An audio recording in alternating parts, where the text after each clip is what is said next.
How's it? Welcome to Sportscenter. I'm Neil Everett in Los Angeles, where Wednesday, LeBron James and the Heat began a 6-game West Coast road trip. Heat Clippers. That screams expert analysis. Stan's got a guy. Yes, I do. Former NBA world champion and former NBA head coach Avery Johnson is with us. The Clippers have been fantastic at home, Avery. They have won 7 in a row at home coming into this game. Blake Griffin, of course, a big part of what they've been doing at home, averaging about 27 points per game during this streak. But LeBron James and company, well, they've been rolling too. James had led the Heat to 5 wins in the last 6 games. As Neil mentioned, part of a 6-game road trip for Miami. Let's get it on. You see Chris Paul warming up. They'd like for him to come back Sunday. They're hoping he can. All right, early first quarter, Blake Griffin loses James, and, well, that's what happens when you lose James. Miami had 15 assists in the first quarter. That's a team record, Coach. And then after a Heat steal, it's James again. Yeah, Miami was really focused to start this game. They started the game off in the first quarter, leading 36-24 after the first quarter. Shot 70%, Stan, in the first quarter. Unbelievable. Later in the first, Griffin misses. Matt Barnes rebounds it back to Griffin. Griffin had 22 in the first half as the Clippers try to climb back into it. Second quarter, Griffin again. There's no defense for that lob. Great pass. Here's Jeff Van Gundy and Mike Breen on those plays. Plays galore here at the Staples Center. I'm telling you, they got to have a top 10 tonight just on this game. Coming up, we do have the top 5 Heat Clippers dunks from this game, so we will pay that off. Later in the second, off the Heat turnover, Darren Collison looking to finish, but there's James with another one of those crackdown blocks. Such a great performer on the defensive end now, too. I don't know if people really give him enough credit for it. He had 31 points in this game, 12 assists and 8 rebounds, but Jamal Crawford with 18 points in the first half.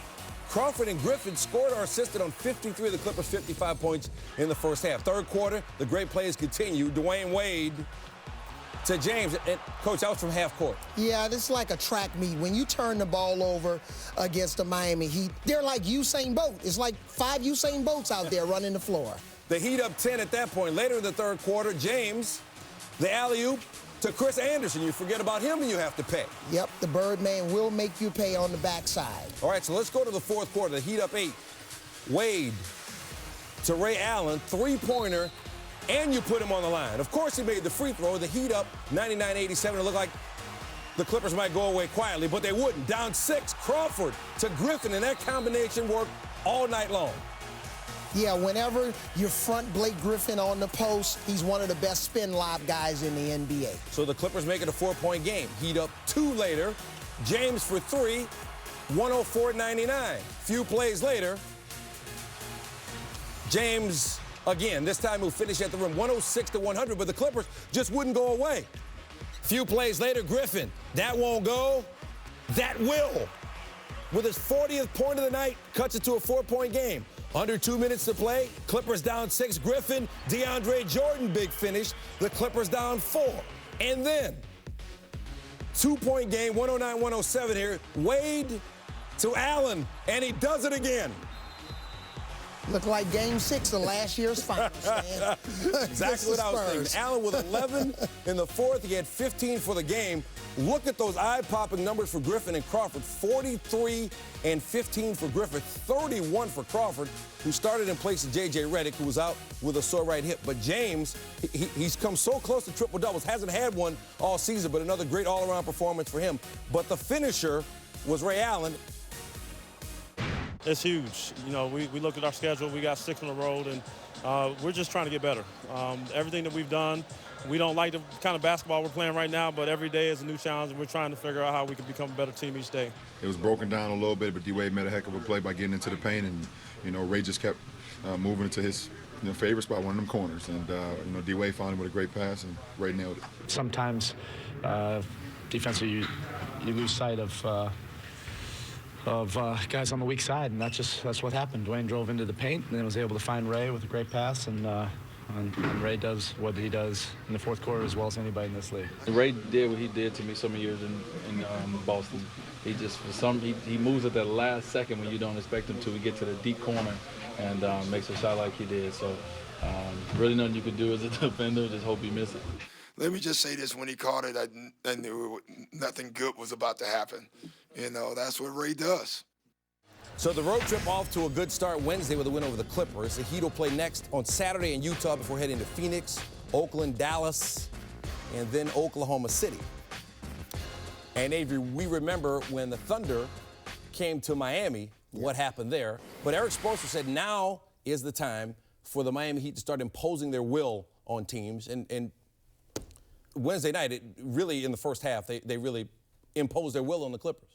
Yeah, I have a great relationship with the Miami Heat coaching staff. And here are some key words that Eric Spoelstra always uses with his team. He wants them to be efficient on both ends of the floor. He wants them to play with no excuses. He wants them to play with maximum effort. So he's starting to really get his team into a mode where they can finish the season strong. And you cannot finish this season strong if you're not playing Miami Heat basketball, which is all about excellence. So that's what he's trying to do. He's trying to light a fire on this team. We know it's not June or May or June, but he's trying to get his team focused mentally and physically, especially going into the All-Star break, and have a couple of more games on this road trip before they go to NOLA. There's no moral victories. It's funny. It says 25 fast break points. I don't know who's counting that because they had at least 50. The turnovers, you're going to make some of them against them. I mean, they're freakish sometimes. I mean, LeBron's jumping up, catching balls in the air. I mean, who the hell else does that? They're good, and we're good. And we'd like to see them again. I think everybody in this room would be very happy with that. I would be. All right, guys, leave me alone. Take care. All right, Coach, you can go, but we need to take a look at the top 5 dunks from this game. Jamal Crawford throwing it up top. Look at Blake Griffin hit his wrist on the rim. And that's number 5. Number 4, Crawford to DeAndre Jordan. Reverse it. Jordan 16 points and 16 rebounds. Number 3. This was in the first quarter when Miami just went off. They shot 70% in the first quarter. Had assists on 15 of their 16 buckets. Mario Chalmers feeding James there. James 31 points, 12 assists, 8 rebounds. And he throws that one down. Number 2, Darren Collison to Griffin. Look at Griffin hang, catches it with one hand, and then brings the other hand in to throw it down. Griffin, 43 points and 15 rebounds. Let me help at one. LeBron James. Stop looking at my lemonade! I said stop looking at my lemonade! And it's even better. Heat Clippers. Oh, wow. You know what? People say CDs are going out of popularity with all the MPGs and all that stuff, but MPG. LeBron James. Let's go back over to the Staples Center. What the hell? Yeah, that's what the Clippers were saying after Dwayne Wade and LeBron James did that. Got some. Got some if you need it. Collison's got no chance. Told you to take the over on the number of dunks. James got the top play, and the Heat were the top team.